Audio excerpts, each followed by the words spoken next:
All right, and we are recording. Well, gentlemen, thank you so much for coming tonight. We've got a great modeler. He works for a real railroad, James Schultz. Good evening. He's an excellent modeler, and I think you're really going to enjoy meeting him and hearing from him. If you give me just 1 second, James, I'd like to announce a couple of things.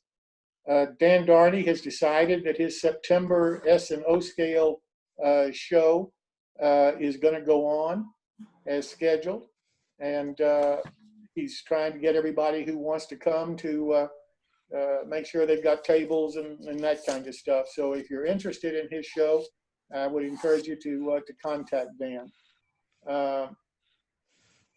Also, I understand there's going to be an O-Scale National in Denver, Colorado next year. I understand it may be in June. So anybody in that area may want to check in on it and find out more details. It's being done by the O-Scale Kings organization, I believe. They're the sponsors of it. But I did want to mention and make sure everybody's aware of it. And with those two things said, James, I'll turn it over to you and look forward to your presentation. Well, good evening, everyone. As Jim mentioned, I do work for a railroad. I work for Canadian National out of Two Harbors, Minnesota. Engineer for them, run a bunch of ore trains from Two Harbors all the way north to Virginia, Minnesota, where we load them and then bring them back south for unloading. I am a big O-scale modeler. I like big trains, things that make somewhat of a statement. My father got me into O-scale modeling when I was probably 5 or 6. He introduced it to me. I never actually started modeling in O-scale until about 12 years ago, when I actually started working for the railroad and then realized that just like to build stuff, anything that's hands-on is a bit of a challenge to me. I like to take it on head first and just take at it. As back here, one of my bridges that I'm currently building is something of a creature for the last 8 months, but it's been a fun one. So I modeled the Milwaukee Road in summer 1968 to 1972. The electrification specifically has always piqued my interest. I really like large electric locomotives. They've always kind of been a statement to me. Passenger trains, I'm a little late in where I would be in passenger trains, but for this layout, a little modeler's license, I will run passenger trains for it. I build all my passenger cars from scratch. I do a lot of scratch building as far as wood and plastic. I've done a lot in brass lately, and I do also a lot of custom paint work, which true color, scale coats, and such. Some of you may have seen a recent painting of mine, SD40T, that I did for a friend of mine. That one turned out exceptionally well. I like to model, period, and I hope I can pass it down to others, and hopefully they can learn from what I've done, and I'm always open to learning from others. So any questions, just ask away. I suppose you might just walk around the room, take a look at the layout itself. Is that something we do here? Yep, we do that. Okay. So as mentioned before, I do a lot of work when it comes to big scenery items, and this one's kind of a statement to me. This is located in Kyle, Idaho, and the name of it, unbeknownst to me at the time, was Dick Creek Bridge. I was not familiar with it until someone mentioned it and said, oh yeah, you're doing a bit of a different named bridge out here. So so it is, I will have a plate signifying its name. You can, I do have a Facebook page. You can look at the actual bridge on that page, and today you can drive across it, but it is scale height, scale length. The length is over 6 feet, and it is approximately 120 feet from the deck all the way down to the river, which will be about right in here. So it is a full-length, full-scale bridge of that bridge in Idaho. I do all my murals. I paint them by hand using Bob Ross's technique. I try and bring out the best I can in the backgrounds. Most of the layout sits kind of on a shelf. So, I mean, we're talking only about a foot, maybe 18 inches deep on most of the layout. So people can actually walk around it, take in the scenery when it is officially finished. Over in this corner will be a large substation which ran the electrics. And I have little miscellaneous projects going, but this will be all substation right here that'll run all the overhead. And I will run actual overhead on this layout. I do model the yard at Avery. And large, like I said before, large electrics are my thing. I like large locomotives that kind of make a big statement. And I'm trying to prove that you don't need a massive basement to run extremely large locomotives. This basin only measures 25 by 33. Now, what Again, scale is this again? This is O scale, Proto 48 O scale. So you're going for all the bells and whistles. I like it. Basically, it isn't a large overall run. You're only talking probably 160 feet on the main line. But overall, I'm trying to just say, hey, if you like big trains, you don't need a big basement to make it happen. Like I said, most of the curves are at the 90 plus inch mark. This will be the yard. It'll be a 4+ track yard. Then I'll have an engine facility. My dad does share some of the space. He's the one that got me originally into the O-scale world. He rebuilt these F units, and I use them as kind of my transfer power. We'll go over some of the cars later. One of my hand-built Milwaukee Road Skytops. And then this corner will be your switching lead back here. So we'll deal with all miscellaneous cars, all traffic that comes in. All the curves are 90 plus inch, like I said. A couple of them I am dealing with are well over 120 inches. I hand lay all my turnouts. And they will have working lit stands.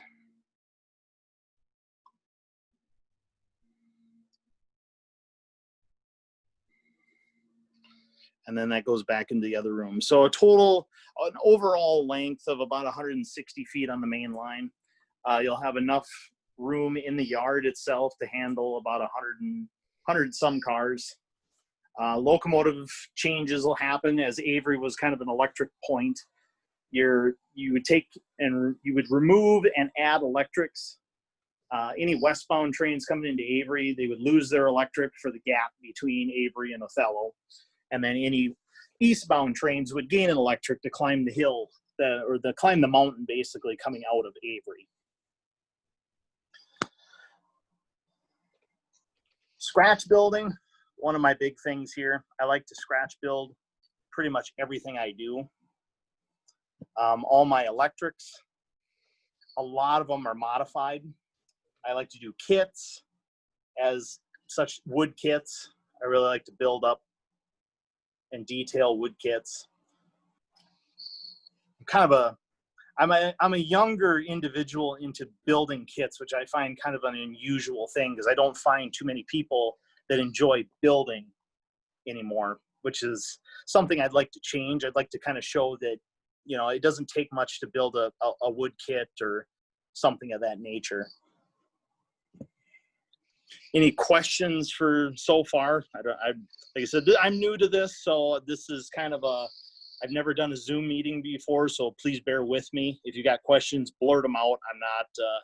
I'll certainly answer anything I can. You're gonna hang overhead wire? Yes, I'm gonna hang overhead wire. It will be consisted of nickel silver wire, 24 gauge.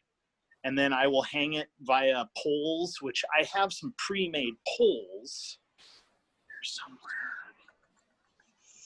There we go. And these pre-made poles,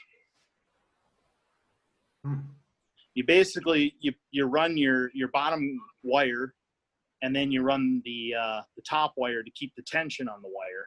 I don't know the technical names to each of them. I'm still learning that. I do understand, like, you know, be able to hold the pole as a guy wire, and then of course you had feeders that ran to the pair of copper bars that the pantographs touched. But the whole layout will be strung for wire. It will run about 19 volts DC, well, AC, I suppose, because it's all Digitrax. I use a Digitrax command station. But in order to run it, the substation, you'll go over, turn the substation on, the power will be rerouted from the command station to the overhead, and then you'll be able to run the electrics off of that overhead. So you'll actually take power from your overhead? Correct. Yep.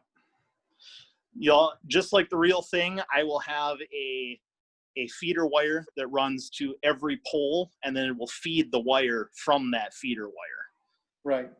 Right. And then a kind of a cool additive, like the Milwaukee Road Electrics, they, depending on how much power you drew, it depends on how many gen sets you'd fire up inside your substation. Because when the Milwaukee Road built their electrification, they built it off of Montana Power's electrical distribution system, which was a 100,000 volt system.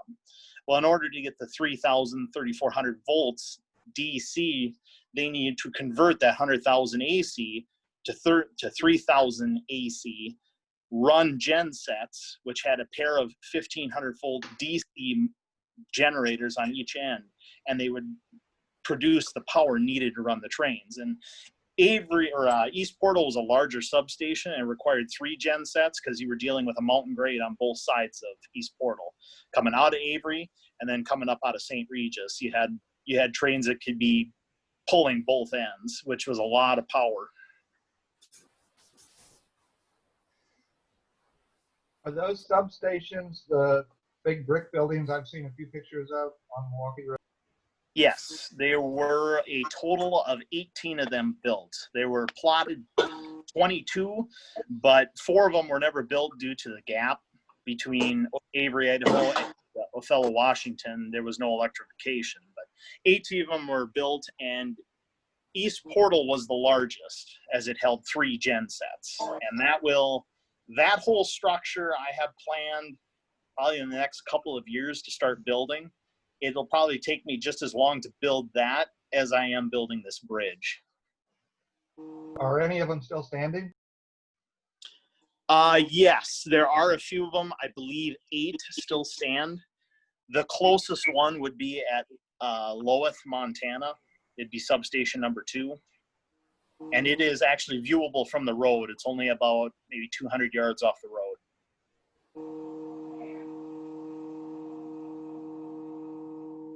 They were able to do regenerative braking also, or no? Yes, they did regenerative braking. And what made the system so nice is you could feed that electricity used coming up back into your distribution system, and it literally paid for itself. The Milwaukee Road set the electrical usage for a 1-year basis at a time. And basically at the end of the year, they owed nothing because trains coming up the hill would feed trains going downhill. And I mean, trains going downhill would feed trains coming back up the hill. So you literally were producing power for your next train coming up the hill, which was unheard of at the time when they built this in 1915.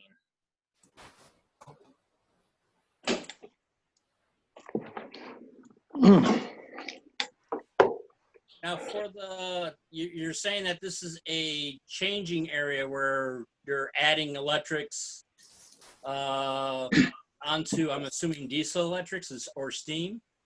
Yes, being that I modeled in 1968, a lot of like Jeep 40s would handle trains, and then because the grade was decently massive, from Avery it was a 1.7% grade that climbed 26 miles to East Portal.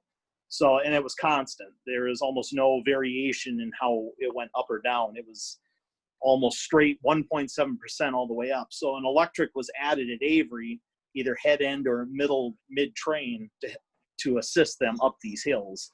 Otherwise, doubling was a pretty prevalent thing out here, especially after the demise of the electrification. Almost every train was doubled. And if they weren't doubled, they had probably 8 locomotives on them at any given time. Some of my power that I'll be running for later years, like 1972, these SD40-2s that I have, these will be as delivered eventually for the June and July of 1972. And I have Jeep 40s and a couple of FP45s in the making.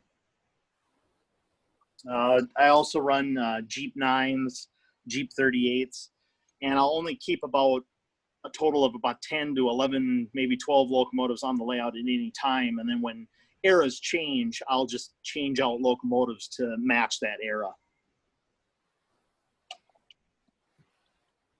James, I have a question about the way you're going to be running power, and I'm curious about it. You will be running overhead, but yes, in order to get your F units running, I guess you'll have to have separate rails as well. Does that mean for the electric units, they'll be doing pickup for one rail and the overhead? Is that how it works? Yes, the way the electrics will run, I will be using keep alives in them.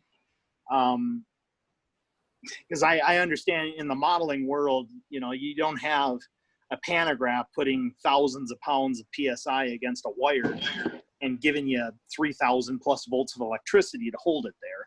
So I do understand there needs to be some variation. So I'll have keep alives in my engines, and anytime you raise the pantograph, which on my Joe here is a good example, anytime this pantograph is raised and it touches the wire, it'll draw that electricity. The positive will be through the wire and the negative will be through the rail. And then if you want to switch, because some people have asked, okay, well, what happens if you reverse the direction? That's what the other pantograph is for. Since we have 2 pantographs, one will be a positive, one will be a negative, and you just flop however you want it to run. Okay. Sounds complicated, but it sounds like it'll work. Yeah, it took a lot of thought. It's not typically how the railroad run. Usually it would just raise a pantograph and they'd leave that pantograph up. But in this case, with polarity issues, you can't reverse and have the same positive on the same pantograph. You got to reverse the polarity to run the engine in the opposite direction.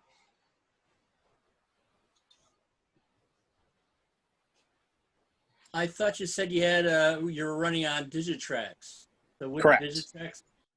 Wouldn't Digitrax take care of the reversing on board? We tested it and it didn't work so well. Huh. So we made it so that one pantograph is positive and one pantograph is negative to kind of offset that. Which James, you have any idea why it didn't work? I'm not 100% sure. I haven't delved in it too much at the moment, simply because I don't have the electrical distribution system up yet.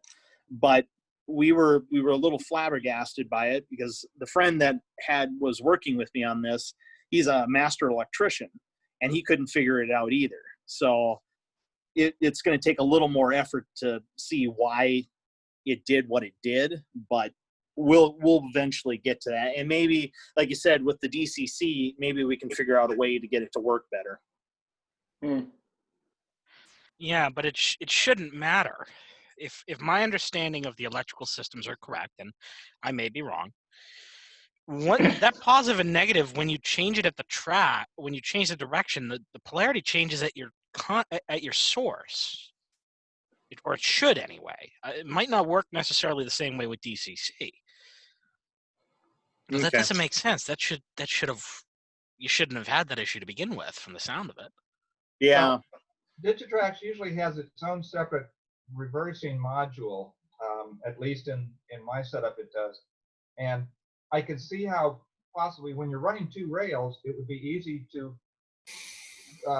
flip them when you go into a reversing loop and you're coming out of it. But you're talking about overhead, it doesn't. I can see how it gets complicated, because you have now 3 speeds instead of 2. Yeah. And the only thing we could think of is at the time, because only one side of the truck will be powered.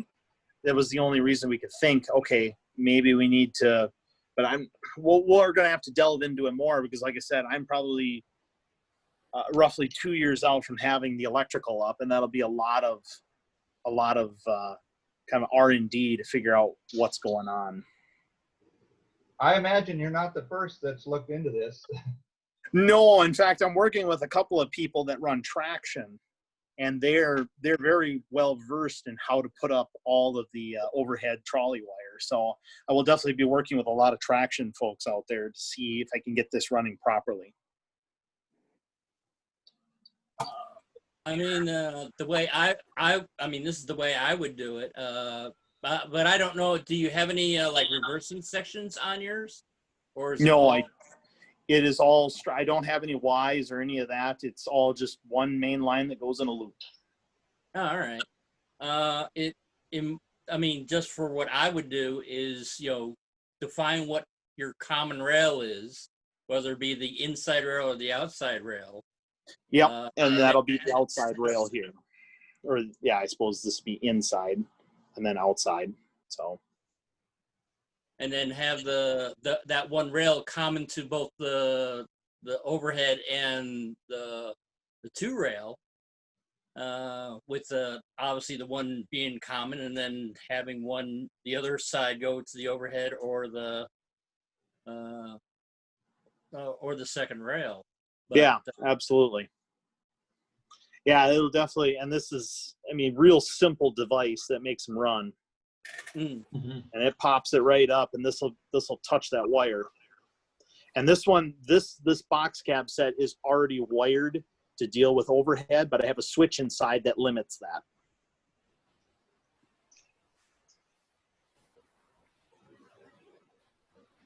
So you can run your electrics off of the track power or the overhead power. Correct. Yep. And all I have to do is reach in this window, and the switch is just down here, and I can come in and just click.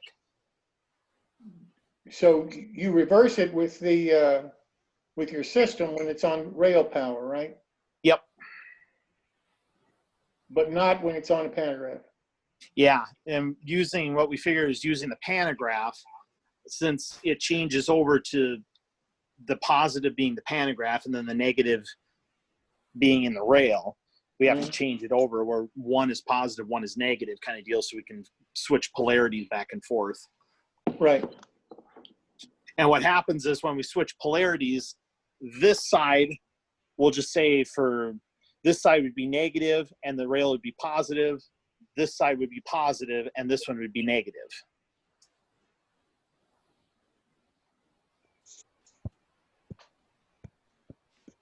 Are you familiar with Fred Miller at all, Jim? I am not, no. Okay.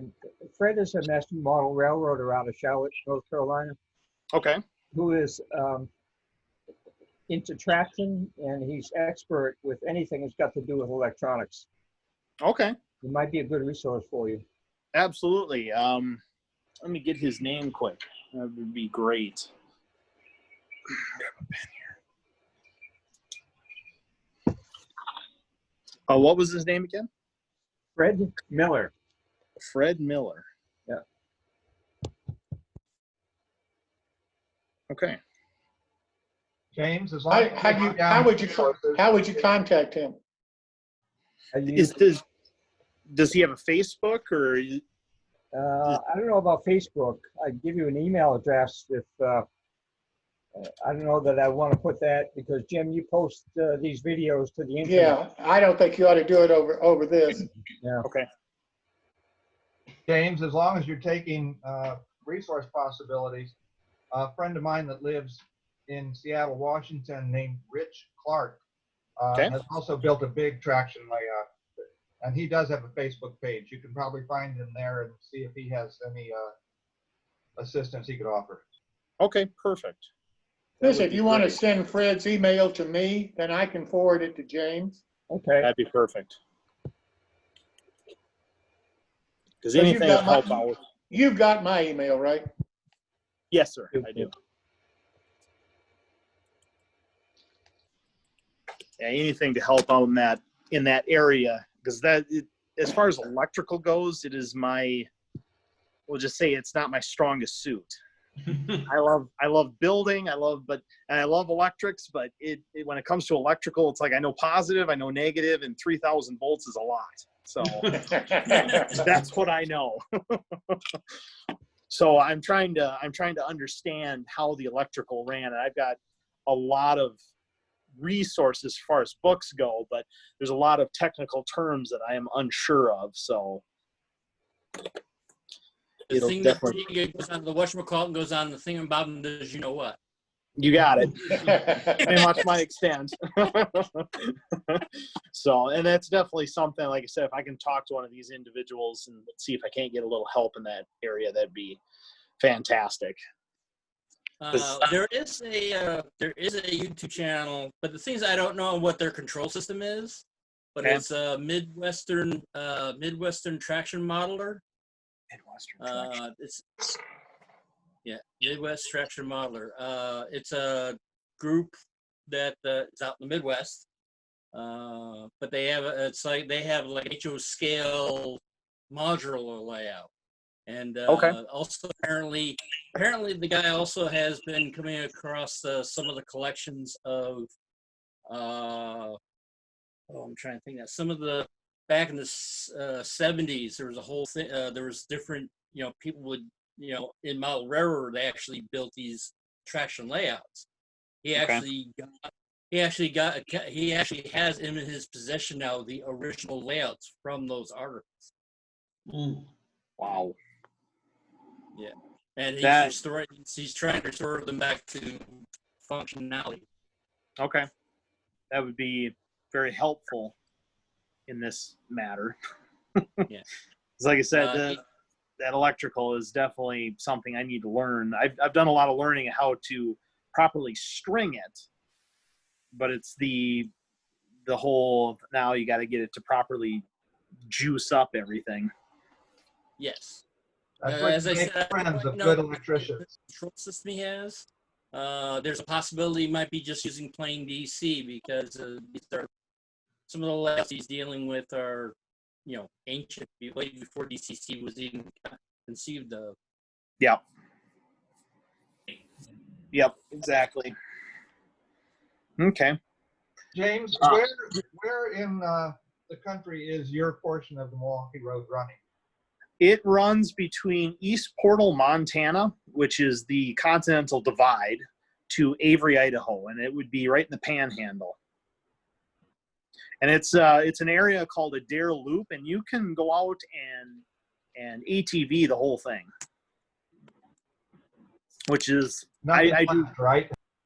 You drive it out there, bike it. I've seen a lot of people walk it. That's a long 26-mile walk, but. And what's really interesting about it, and it's something that really is cool, in order for the railroad to actually get through the mountains, the area was called a Dare Loop. And you could, at one point, come around the loop and look at your train on the other side of the canyon. So it was actually pretty, and that's kind of what I've got 2 rooms down here in the basement. Currently, this room that is finished is my scenery room. It'll be dedicated to all of that is the Bitterroots. There'll be over 500 made pine trees on this layout, just simply to cover all the rocks. And so this room is completely dedicated to that loop. So when you stand in the middle, it looks like from one end to the other, you're coming around that loop, and all right, you can look straight across the canyon and see your train. Jimmy, what goes through a locomotive engineer's mind when they see foamers, rail fans along the side taking all these videos and photographs? For me, I give them a few extra toots. I actually enjoy it. I know there's always that, and not to be, I'm trying to be mindful of everybody here, but that old geezer that comes out and it's just a pain in the ass to everybody, flicking everyone off or whatnot. But I'll tell you what, it's rare, because most people who work for the railroad, they're not there just to collect a paycheck. They're there because they do enjoy it in some way, fashion, or form. And I'm one of them. You know, me personally, I see someone out there, all to you. I hope I give you a good show.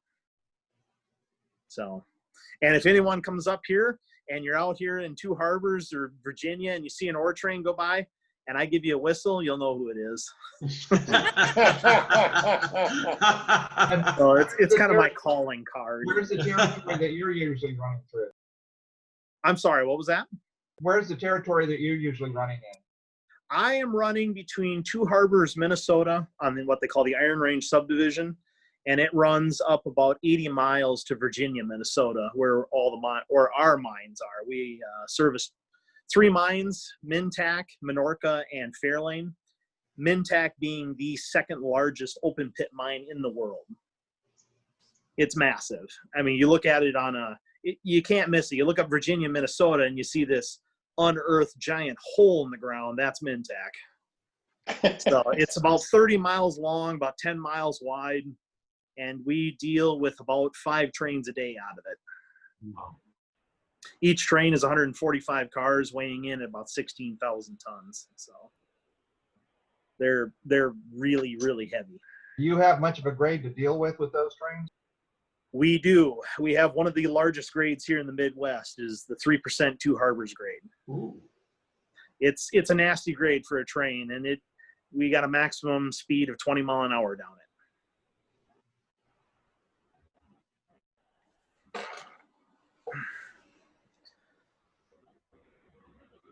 What do you do with the snow? What issues do you, how do you have to handle the snow?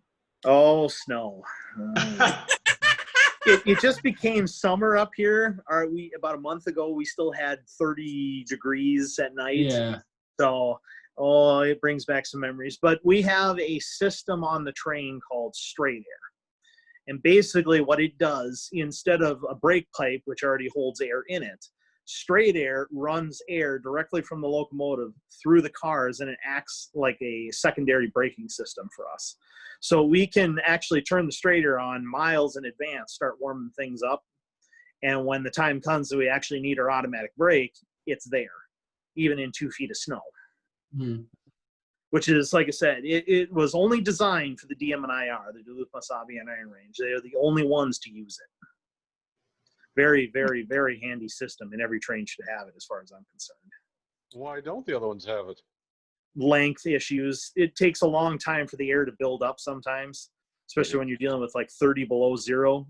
Our trains are only 3,000 feet long, and in 30 below zero, you can sometimes, with 40 plus pounds pushing through the head end, you get zero on the rear.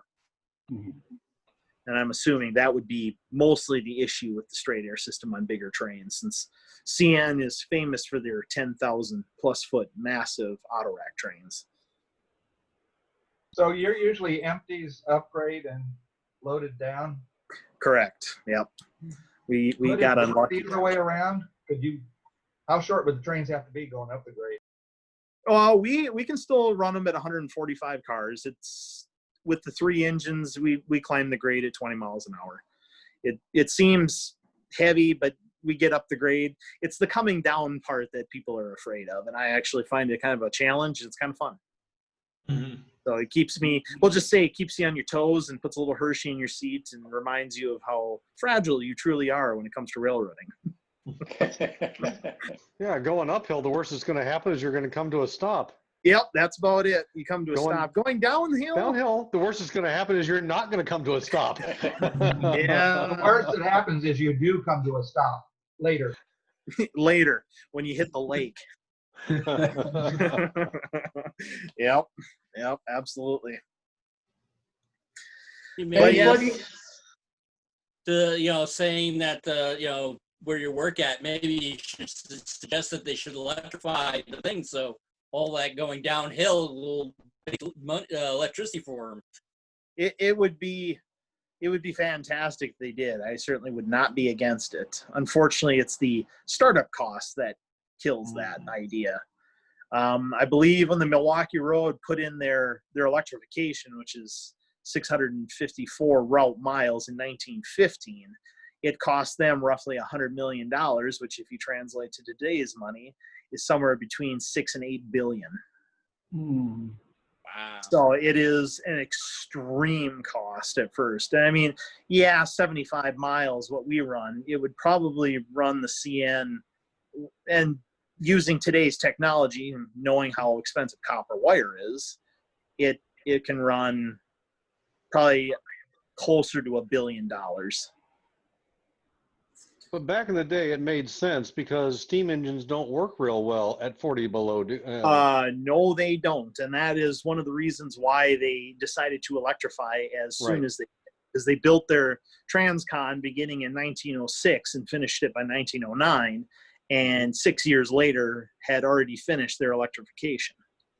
So and they found that climbing hills, it took 3 steam engines to take 3,000 tons up the hill, where it took 1 set of box cabs to move that same piece of freight up the hill 5 miles an hour faster. So a very, very efficient form of moving freight for them. And those box cabs, they lasted until the end of the electrification in 74. I didn't So notice any. I didn't notice an EP3 on your layout. I saw all the other electrics, but I didn't see the EP3. How come? Well, since you have mentioned said quip, here is the technical drawing in 1/4 inch scale.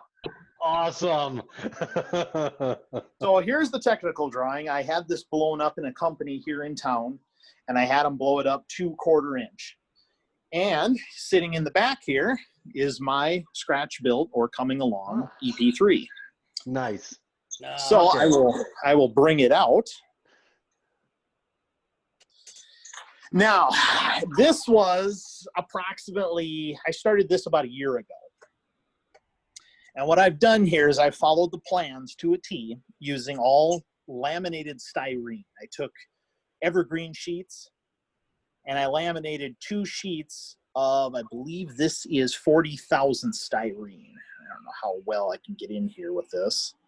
But if you laminate styrene, it becomes extremely strong.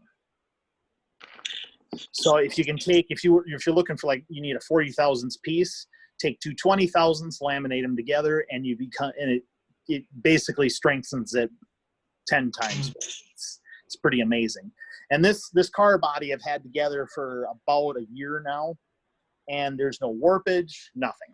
And it's been sitting in a basement, though I keep the basement temperature controlled. So, but I'm right now in the planning stages of getting the drive built.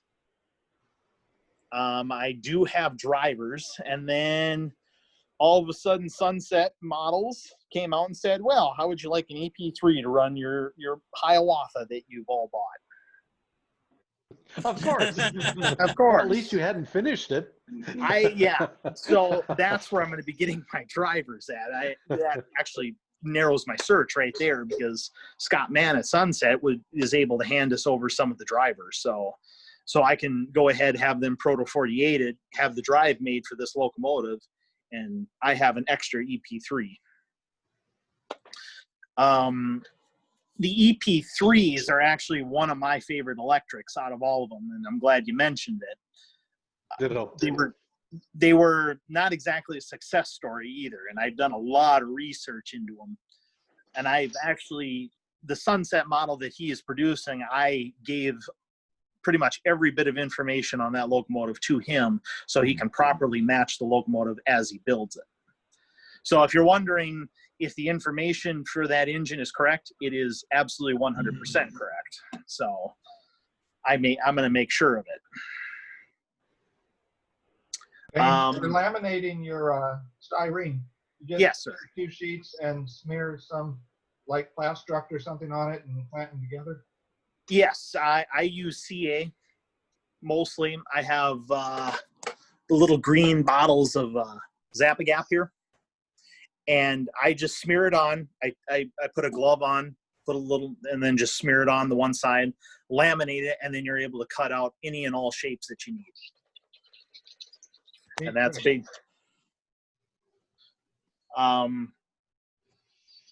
Let's see here. What else on this monster? What do you use to cut out the windows? Actually, the cutting out of the windows, I draw them on. I have a bunch of squares. I draw them on, and then I drill 4 tiny holes for each corner, off the corner, because I make sure I have some leeway. cut it out using one of the little tiny razor saws that I have here.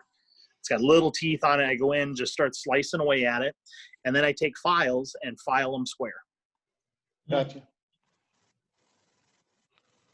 And they do come out. Here's a close-up of it. Let me zoom in here. There's one of the doors. Yep. Very nice. And then if you match it up to the actual plans here, so I will try and match this up as best as possible, but if you do this, there it is. Let's see if I can get her on. Right there. And for the So- window inserts, do you just scratch build those? Like interior such? Well, for the window frames and any. Window frames. Yes, what I will do for window frames, I will take styrene strip, usually 10, 15 thousandths, and I will build in the frame and then slip it in. I've got a car here, I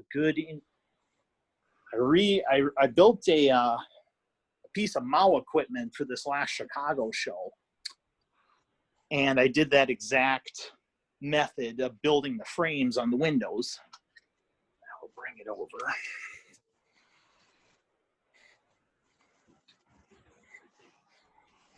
But I'm also big into maintenance of way equipment. Milwaukee Road was famous for having huge trains of it.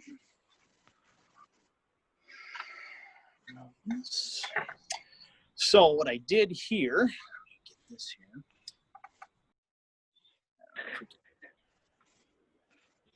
Try and bring this in a little bit closer, but you can kind of see, there we go.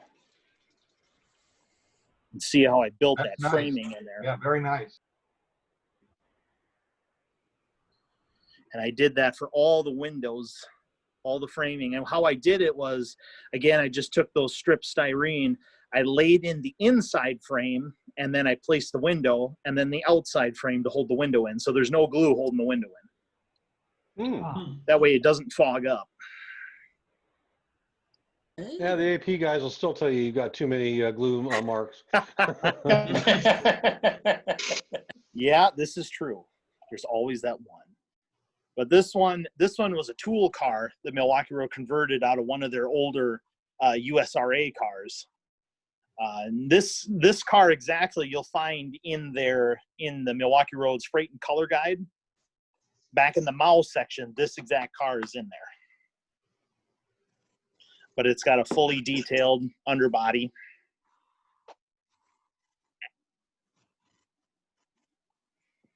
Trucks are fully detailed. The only thing I couldn't do is I really wanted to run the brake rigging to attach to the truck, and unfortunately, the curves on model railroads don't allow for that to happen. So. Now, I just want to go back to this EP3 for a second, because as I'm Yes, looking at sir. the picture of it, that looks disturbingly like a New Haven engine. They are. I'm glad you mentioned it. In 1918, I want to say, the Milwaukee Road was forced by the federal government to split up a 15-engine order for passenger engines due to World War I and all of the World War issues going on. So Milwaukee Road placed 5 orders for the GE bipolar, which everyone's pretty familiar with because it was well advertised. The one that wasn't advertised was the EP3. And it is based off of New Haven's EP3. The only difference is the Milwaukee Road's EP3 was terribly built. Its frame was weak. It would crack a lot. And Baldwin, when they took on the order, they screwed the frame up. And of course, the Milwaukee Road, according to those in the know, they were supposed to have a warranty on them. And they said, yeah, we used up the warranty, and then we just kept paying for them. But you'll notice, yes, very much, the New Haven locomotive is almost an exact copy except for frame issues. And I did study the New Haven engine, and it was extremely well built and very reliable for the railroad. Well, I know the New Haven's electrics lasted quite long. They did. they did last a while. I believe the EP3s on the New Havens lasted into the 60s, if I'm not mistaken. Yeah, late 60s, once the EP5s showed up, and Oh, the yeah. FL9s showed up, and the Yep. EF5s, or whatever they would call what would become the E44s under Conrail, once those showed up, they got rid of all the old electrics. Yeah. And Like, they these, scrapped them in mass. yeah, and see, in the Milwaukee Road, they took delivery of all 10 of them by between 1920 and 21. And by 1957, all of them were scrapped. And I mean, the first one fell in 1950 when it was in a wreck at Sudan, Montana, with a landslide. Not good. And then just after that one, the mechanical failures just kept coming. And in 1957, I believe it was that summer, the last one was set aside and then scrapped that year. So One So thing go in their figure, they favor, screwed the though, pooch. yeah, and like the big wigs kept saying, the man in charge of the electrical department, he's like, we paid for them. Crews loved them. They could keep a train at 80 miles an hour, no problem, even in hilly conditions. But they just were such a mechanical headache that they just didn't last. yeah, they hurt the rails too. They were damaging the rails and the curves, but that Very was much. where the New Haven didn't have the sharp curves that the Milwaukee did, so Yep. they didn't have as much of a problem. Correct. Yeah, they would deal with 12 and 13 degree curves in the mountains. And of course, these things they had the Little Joes, they had a rigid wheelbase of 20 foot 7 inches. Well, the EP3 had one less driver, but it was at 23 feet between the two drivers. I mean, that's a huge rigid wheelbase, and it would destroy curves. And they were having a lot of issue with that. But in the end, the crews still loved them more than the bipolar. The bipolar was clunky, according to them, and it was a pain in the butt to try and keep the train heat up, where the Quill was a master at it. You turn the boiler on, it stayed on your whole trip, and in the bipolar, you were fighting it the whole way. So crews truly loved the EP3 over the bipolar any day. So make sure you put Herbert Hoover into the window there when you E14. Yep. E14 was the one. Yeah, and that one had I love that picture. Yeah. I'd love to know.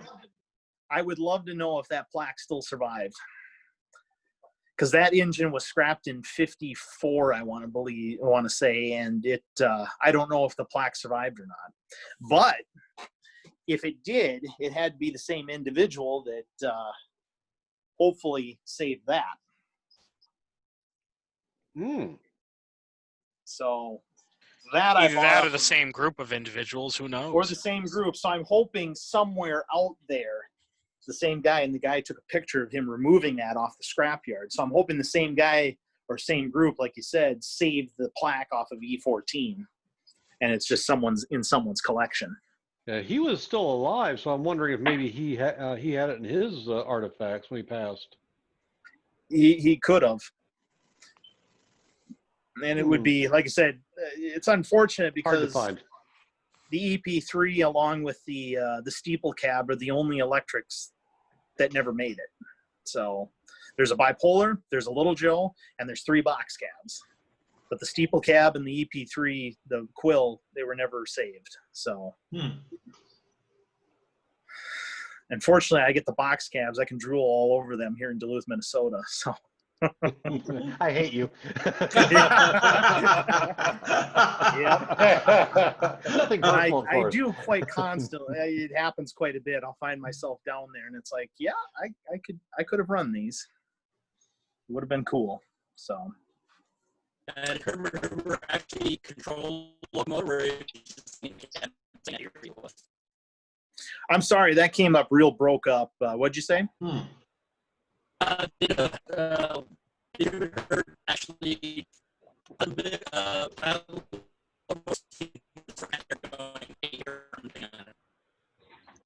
don't know what's happening. I don't know what's happening. He's showing us he's got full signal, but I think his internet might be crapping out. Okay, I can hear his video is frozen right now. Okay. All right. I was hoping it wasn't my end, but I can hear everybody pretty well. James, Yeah, think it's what, just- what, on my end also. Might be a mic, Ed. Oh, I heard wow, someone what's going on? asking something. any solution to it? Edward, Not you on try not on this typing end. the question in the comments. In the chat section, you could type your question because your microphone isn't coming through clear. Oh, yeah. Okay. Yeah, I think my internet's so blah like it has been lately. No. Yeah. Well, sorry. I can't understand you. Damn you, technology. Can't live with it. Can't live without it. Yeah. Double-edged sword here. Pretty much. James, let me ask you something. Yes, sir. Is styrene the favorite medium that you build in?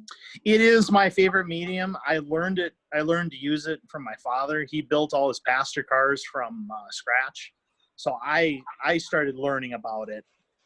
And I have delved into the brass world. I have quite a few brass projects coming up. My Little Joes I redid. I rebuilt them to properly match certain eras between 1968 and 1972. There were some differences there. But otherwise, yes, plastic styrene is my medium of choice. What about for your structures? The structures, like my bridge, were all built using Plastruct. I will show what I've used here. This stuff right here. And this is the lattice work that all of the towers were made from. And if I zoom in here real close to the bridge, you can kind of see how I built this.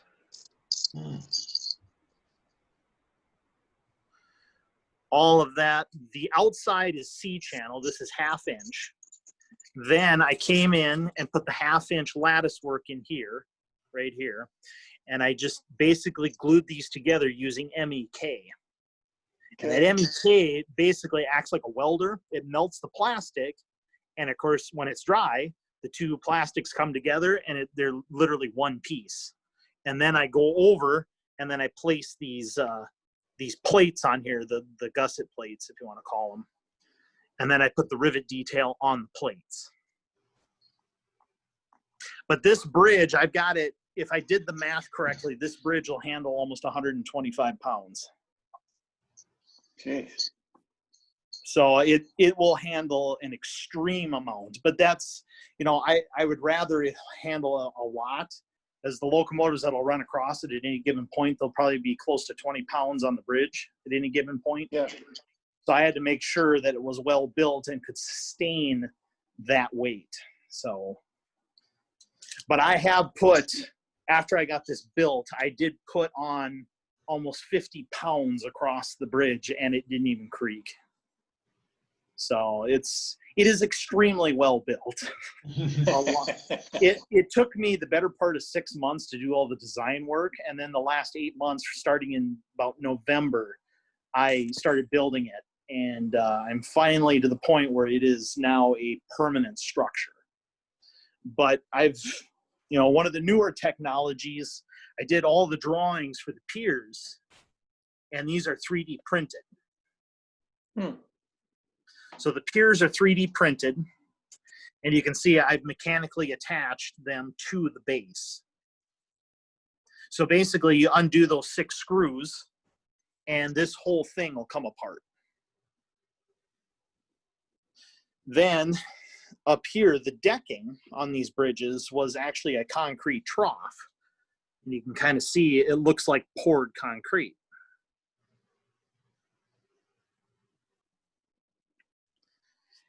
The rail would lay, and what they would do is they build the bridge itself, build the concrete deck, and then pour gravel and all their ballast inside this concrete deck.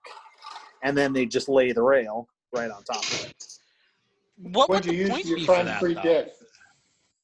Oh, I got multiple questions there. I'll start off with, what was the point of it? Yeah, pretty much. The idea is the bridge had a lot of sway and movement due to the weather conditions, because it could be 40 plus below zero in the winter and 90 degrees in the summer. So what the ballasted deck would do is it would allow the rail and everything else to move with the bridge without actually taking the gauge and ruining the gauge of the track. So you could actually so come that's how out they and just tamp compensated. up. Yeah, it would compensate for all of your weather conditions. So you could come out and just basically tamp up the rail and you're good to go. And it also acted as a great, it would remove any water. If you had water on like wood ties, it doesn't take long for water to penetrate wood ties, and then of course they're rotting away. Where this, they had spouts underneath the concrete deck. The water would drop, it would go into the gravel, go to the spout, and empty out. Built-in drainage. Nice. Built-in drainage, basically, which that's why those bridges nowadays are still standing and are just as strong, if not stronger. Many of them out in Idaho, there's 15 of them total built, and every one of them you can drive across. Any other questions on that bridge? I know there was a couple of people. What did you build the concrete out of? This is 3D printed resin. And what's amazing about the 3D printing is you can literally design it on paper, build it in the computer, and then print it. And certain pieces like this, where it looks like poured concrete, that's what I used, because these were all built via poured concrete. And the same thing with the piers. If you look real close to the piers, it looks like boards were attached and then it was poured. Almost like the parts of a form. Exactly. And that's why I did it. I really like the 3D printing. I don't think it's for everything. Like certain things like these towers, you couldn't 3D print those because all the lines that show up. But there might be a way to print them, but it would be expensive as all hell. Yeah, it could be. And then you need a machine that's, and here's my hand compared to this is the tiniest tower, which is 18 inches tall. That one over there. That's easily a $200 print, easily. Yeah.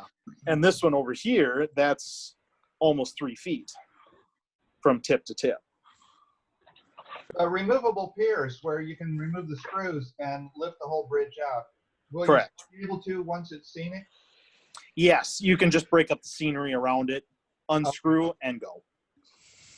The idea, because obviously no one's here forever, but the idea is when this layout becomes obsolete at the time, you can just break this bridge apart and take it places. That's a good idea. A friend of mine is wrestling with that question right now. Yeah, and I hate to say it's sucky to think about it like that, but you want something like this. It's kind of especially an O scale, you're definitely not going to see too many plate girder bridges built this fashion. So I wanted to make it easily removable. And it's the same thing with the large abutments. The back of it is held together literally by screws. You remove those 3 screws and that whole abutment is removed. Okay. So Ed did put his question in the chat. On that EP3, did Hoover ever operate the locomotive, or did he just sit there for the picture? No, he actually did. They let him operate the engine down the track for a while. I'm not 100% sure how far, but he did operate it. All right. Now remember, he was an engineer. He wasn't just a politician. Yes, he was. The piers, the abutments on this are all styrene. And what I've done is gone in and painted in all the concrete colors, made it look like poured. That is excellent. That is absolutely excellent. And what I've done to do this, it's an extremely simple technique. I've gone ahead and taken wood strips, made a little jig of a sorts. Took me about 5 minutes. And I took a saw and I roughed them up a little bit, put some paint on it, and basically used it as a form. boop, and just went along and did this. That is brilliant. You just basically stamped the paint right on, Yep. and it gave you stamped the it pattern on. you needed. Yep. And what's really cool is like if you come over here a little better on the light, it actually looks like boards were put in place and then it was poured. That is fantastic. And amazingly enough, it took me, I think, 20 minutes. Oh. So it doesn't take long at all, especially when you have like you said, a little printed form basically, and you just put some paint on it and start stamping away. That is excellent. So yeah, that is good. this whole scene from tip to tip is over 6 feet. And I know a few people have asked about the background too. Now you hand painted that. Yes, correct. I did hand paint this. Amazingly enough, I know everybody here knows Bob Ross. Yes. The man was brilliant when it came to oil paints. His technique is so simple. This whole 12-foot canvas was done in a matter of 3 hours. Wow. And That is excellent. And basically, it's the first layer is what they call a liquid white, and it will stay wet for 6 months. Oh, You can come back and touch this paint after 6 months, and it's still wet. In fact, there are a couple of areas where it shines a little bit better than the rest of the canvas. They're still wet, and I did this back in December. So you have an amazingly long time to work the paint. If you don't like a scene, scrape it off with a little knife and then redo it. It's until you like what you see. But basically you put this liquid white on and it stays wet. And then you come in with blues, like this up here is one color. The sky is one color. So I start off in the one corner and then just work my way down, and the liquid white mixes with the blue and naturally gives it a lighter color the farther in the distance you go. So you can start dark at the top and then bring it down, and it gets lighter and lighter. It does. wow. Once the sky is in, which the whole sky was painted in all of about 20 minutes, I just took a household paintbrush, 2-inch paintbrush, and painted it. Then you just lay in your mountains. And how you did the mountains, you take dark colors, black, you mix blue, some green, some red, mix them together really good. You take a paint knife and you just lay in the shape. Just lay in where you want the shapes to be. You take your 2-inch brush again and you start pulling that color and just bring in the full shape of that mountain. And then you take a fan brush. Once you got the shapes of the mountains that you want, you take a fan brush and you just start adding the trees, adding the green. Start off with just a regular color, a regular green of some kind. Start adding your trees. Where light hits, I mix a little bit of white with the green, and then I just start adding that. Where the dark is, I add black. So you can kind of see the difference in color there. You sound just like Bob Ross. I've had a few people say that. He needs to use the word happy a lot. Yes, well, we have certainly just a few happy trees here. And if you notice real close, there might be a friend or two. But simple things like that I like in the painting, your code lines. And I've decided to put code lines all the way up the mountainside.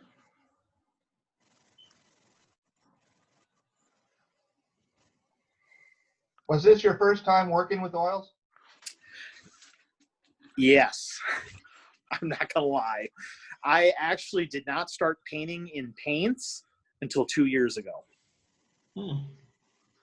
Gotta admit, it looks good.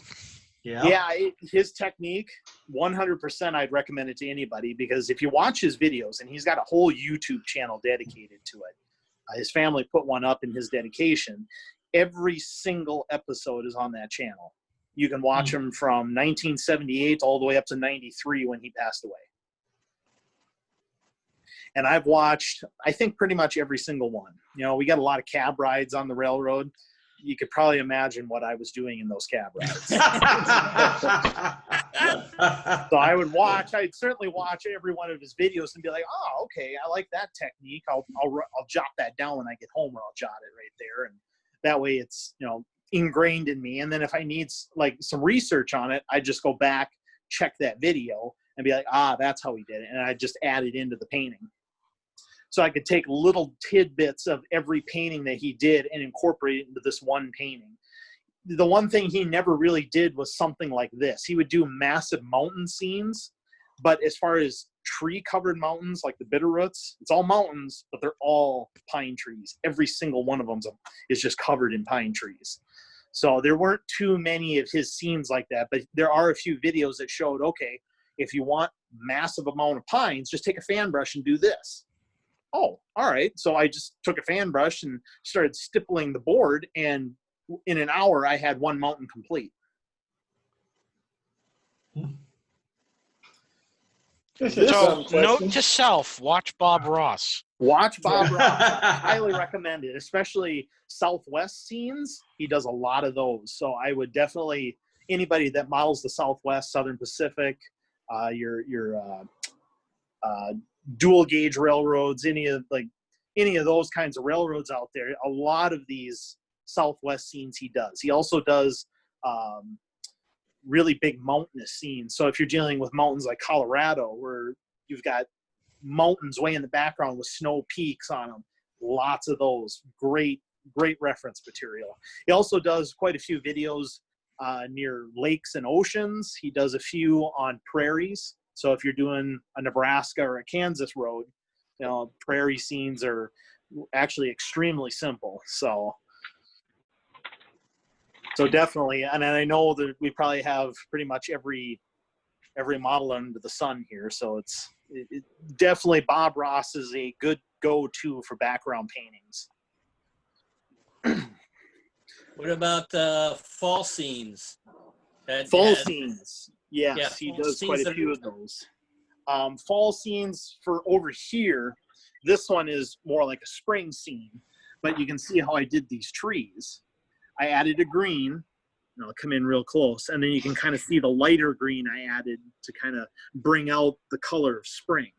Because spring, your greens would be a little more bright.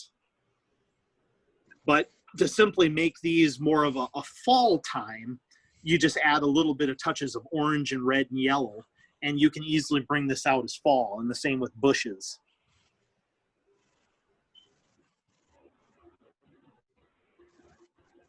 Just outstanding work.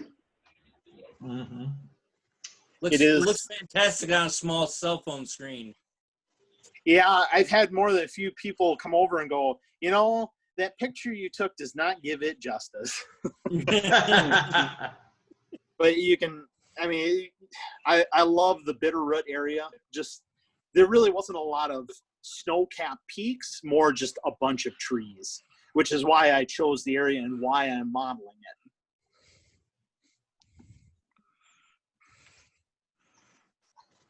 I'm also going to do a fully operational ABS system.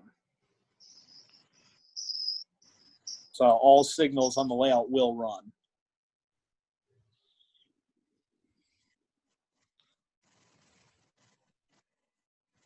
And here's another. Yes, sir. I was gonna say, do you hand lay your switches with jigs, or actually hand lay them in place? I hand lay them in place. What is the company's name? Fast Tracks? Fast Tracks, and their paper templates, amazing for this. I can set the paper template right next to the turnout, and then just lay the ties as I need all the way along. This one's a number 12. This is actually the largest turnout on the layout. It measures almost 4 feet in length.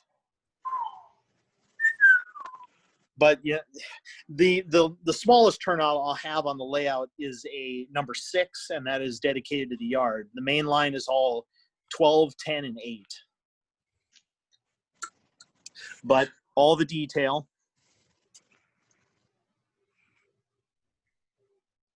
From frogs, and you can even, I don't know how close I can get, but spikes, every tie plate, down to the stock rails, and then the points, which said train is sitting on the points, but I've got right over here, right there. And once again, every one of these will be lit, and they all function. These are all aboard trains built. I believe he offers these in HO scale as well.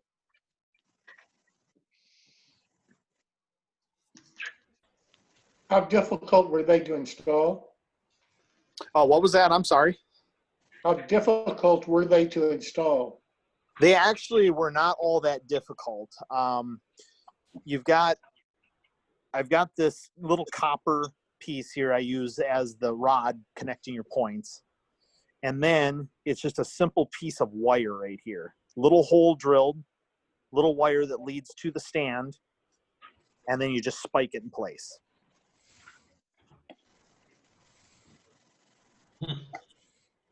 Actually quite simple. And fortunately, coming from all aboard trains, these are completely built. They are ready to go. You set them on the layout, you attach your wire to it, put a little tension on it, and it's good. Got it. Let's see here. More polls. Any other questions I can answer? Why did you go with Proto 48? It more came down to my father. My father's a Proto 48er. Simply because it just bothered me, to put it lightly. Every scale in the United States, HO, N scales, it doesn't matter what scale, is already 4 foot 8.5 inches. O scale, on the other hand, if you get into regular O scale, it is 5 foot. That bothers me. And being that I am a railroader and I work for a United States railroad, it is 4 foot 8.5 inches. It is completely and utterly up to you whether you want to go regular O scale or Proto 48. I prefer the Proto 48 simply because it's kind of an oddity at the moment. It's catching on more and more, and it's something that it should have been what O scale is today, because it is scale equipment. Everything is scale. Your wheels are scale, your axles are scale, your track is scale, your turnouts are scale. Everything about it is scale. You get into just regular O scale, which is 5 foot, your flanges are large. Your frogs and turnouts are designed to deal with the larger flanges, and I don't like the look of it. So personally, it's just a personal thing. I like the look of it better. Yeah, from my understanding, OO has the same problem because it's running on HO scale track, but it's actually a larger size. So it's actually double O is actually narrow gauge. It's like 4 foot 1 or something like that. Yeah. And they have I guess they call it 4 millimeter, which is basically where they actually have it instead of 16.3 millimeters. The track gauge is actually like 18.75 or something along those lines. Okay. Proper scale, proper gauge. Yep. Yeah, and it's pretty much the same thing here. I could not stand the fact that if I got into O scale, it was going to be 5 foot Russian gauge, basically, is how I look at it. And everything is 1/4 inch except the trucks and the rail, which is so weird. But that goes back to when O scale was in its infancy, And it was kind of a fight between, okay, should we go Proto 48 or should we just, go the tin route where it was already set and it was 5 foot, and that's how it went. So O scale, as it's known right now, is a 5 foot gauge. Mm-hmm.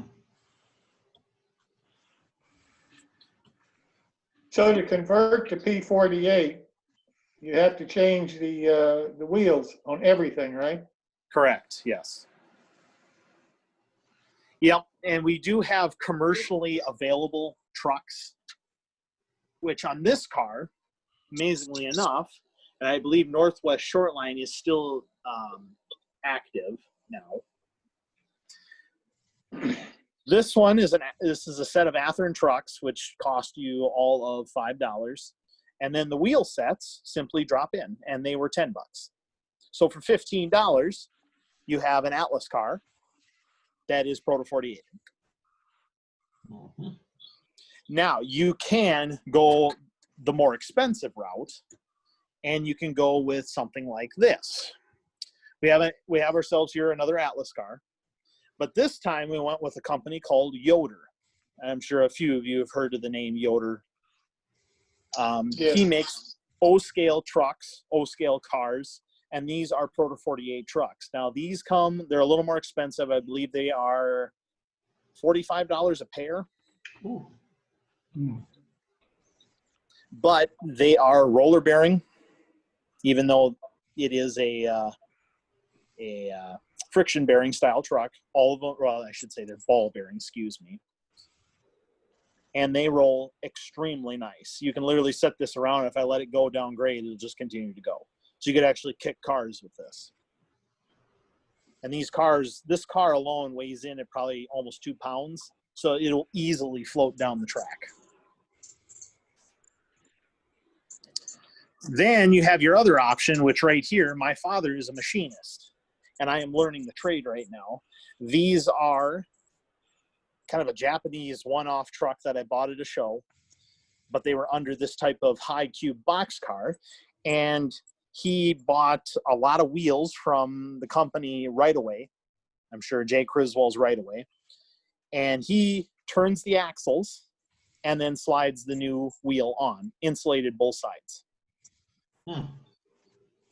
So there are many options you can go with for Proto 48. As far as locomotives go, that's a little bit different. There are kits available. The 40-2s here, I basically sent the trucks in on this 40-2. I had the wheels and the frames moved in. So the wheels are Proto 48, and then the frames are moved in to match the Proto 48. And the conversion on these cost about $100. So it's not terrible to get into it, especially since you can literally send the trucks to Jay at Right Away, and for $100, he'll turn it into a Proto 48 model. And it's the same thing with the 40T. I sent the trucks into Jay. He put the wheels and such on, and the axles and such, moved in the side frames to properly match the Proto 48, and for $150, that one was done. But every locomotive had the same treatment. You can literally just send the trucks in to have them done. You think What's that? I'm sorry.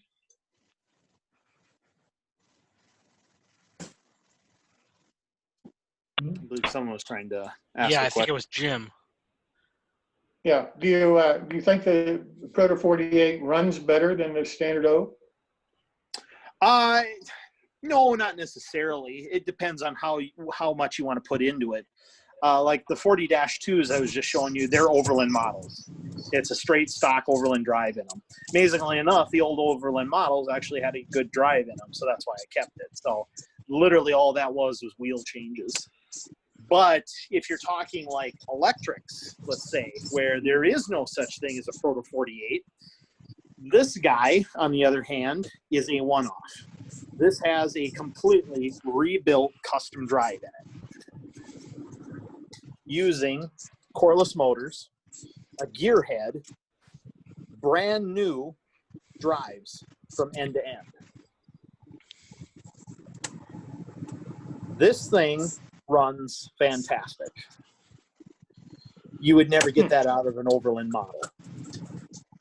And what's really cool about this drive system is I don't have to put any power to it. I can push it.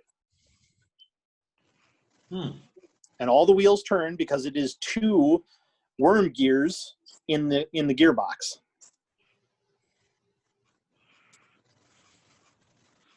That's very nice. But it's these kinds of locomotives, especially if you want to get into proto 48ing. If you want one-off models like this one will cost you a little bit.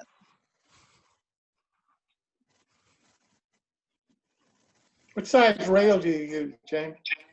This is all code 125, which comes out to be roughly 100-pound rail in O scale. The yard runs mostly code 100, which is like 80-pound rail in O scale.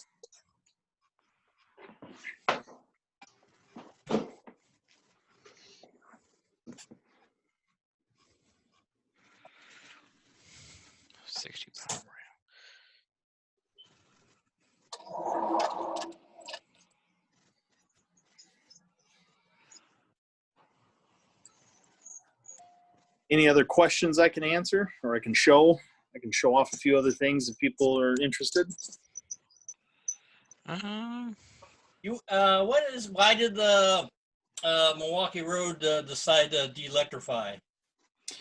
Well, there's more than a few answers to that one. The biggest one overall, management didn't like it because basically you had to bring a train into town, add an electric, and then remove it at another destination.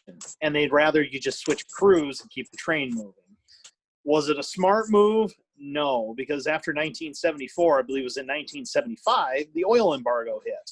And all of a sudden, gasoline, oil, diesel, all of it skyrocketed. So the Milwaukee Road ended up paying almost 3 to 4 times the amount to fuel a locomotive than it would have to just use electrics. Really just poor decision after poor decision. The system itself could have lasted another 25, 30 years pretty easily. What they were running into was their box cabs after almost 60 years of service were disintegrating. You know, you can't simply use a piece of steel for 60 years and expect it to keep doing the same thing while going through all those weather conditions. You just can't. And they did not want to replace those locomotives when they had diesel engines do the same thing. Now, would it have been more advantageous to complete the whole road as electric? At the time, in their time of cash-strapped goodness, no. They were already bankrupt as it is, and unfortunately, when they decided to take this down, they were going even more bankrupt, and it was only 3 years later they filed for bankruptcy in 77. If they had in 1915 decided to electrify from Seattle to, let's say, Minneapolis, I think it would have paid for itself completely. The same argument can be made of the New Haven when they basically they went to the FL9s because they're like, oh, we could just run diesels all the way from New York to Boston. And we just got special third rail equipment, so we're not putting exhaust into the tunnels. Well, you were basically throwing away locomotives that there was nothing wrong with them. Yeah. Mechanically. Locomotives that have been reliable for decades. It could have probably gone on for longer. Yep. But in the grand scheme of it, they just, even the EP5s, if I remember correctly, came after the FL9s when they realized, oh crap, we still do need some of these electric locomotives. And the same thing with the EF5s, if I remember correctly too. Yep. They kind of realized they made an oops. Well, the problem is by that point they had shut down. They were buying power commercially instead of generating themselves at Coscob. They shut down the Stanford Electric Shop and were doing it out of diesel shops, and they fired all the people that maintained the electrics. Yeah. So you look at the problems that the EF5s and the EP5s had, and it's because they didn't have they basically had a brain drain at that point. And it's sad because if they didn't, you could have seen these engines last forever. Yep. But it was the same thing when it came to the Milwaukee Roads way. They had it all boiled down to cost cutting. Yeah.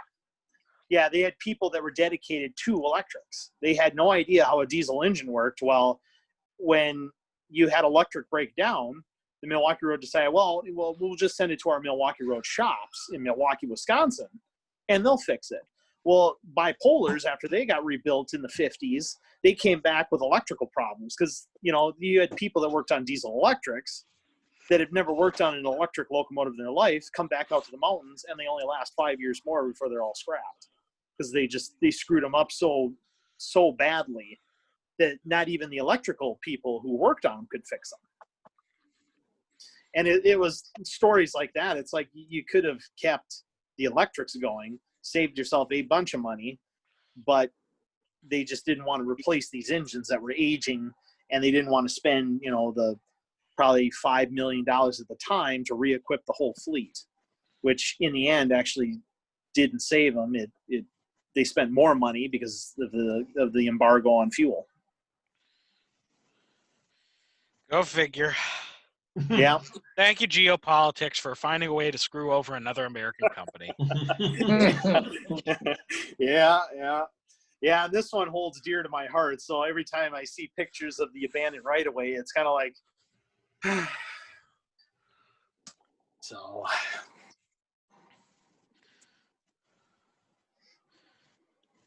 Any other questions I can answer or throw your way? Or It's been a real education for me, James. I've learned an awful lot from you tonight. oh, thank you. I hope I can continue to teach. I do have a Facebook account dedicated to this layout. I do try and keep up with it at least once a week, throw up some updates, show you what I got going on. I got a couple of pretty big things coming up this next year that will kind of help this layout out quite a bit. But I do hold open houses once a year at the moment, and anybody is welcome to come. Anybody. I don't care where you come from. I've got a guy coming out of Canada for this next one just to come and see it. Mm-hmm. So like I said, I keep all my updates on Facebook. It's the Milwaukee Road in Avery, Idaho, and it's dedicated to between 1960 and 1972 on the Milwaukee Road's electrification.